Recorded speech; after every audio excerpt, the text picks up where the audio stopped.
All right, Chiefs fans. Well, Xavier Worthy, he went out with what looks to be a dislocated shoulder. He had an inadvertent run in with his teammate Travis Kelsey, basically brought his arm into an abducted, externally rotated position as he was struck by Kelsey, and they sort of had this collision.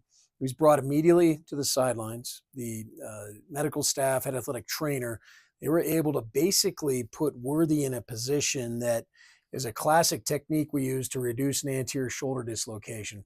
Much easier before muscle spasm happens. All the muscles around the shoulder can spasm. So if you can get it in super quick, that's the easiest way to do it. So kudos to the medical staff on the Chiefs for really, I think, getting this in right away. You're able to feel the front of the socket or the glenoid and the humerus as it pops out. It might be partially subluxed or even dislocated if it's out the front.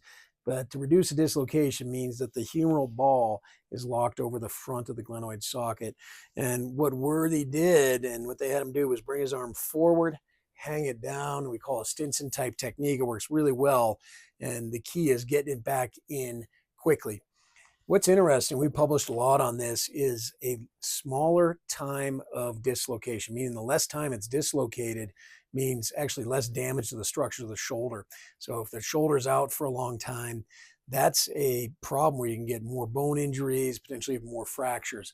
The biggest thing is X-rays, MRI, maybe even a CT scan if there's a fracture. If there's a fracture of the front of the socket, which can happen, that's usually surgery, season ending. However, if it's just a labrum tear, where the labrum is the lining of the glenoid shoulder, or which is usually associated with the dislocation when the shoulder comes out of joint, then we're looking at rehab. The average return to play in the NFL, and using our stats at thepredictors.com, right around 12 days.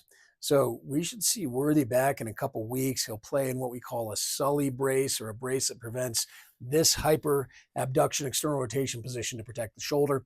But as long as everything goes well, we could see him back in as soon as 10, 12, 14 days, or perhaps even sooner, as long as there's not a big fracture in there.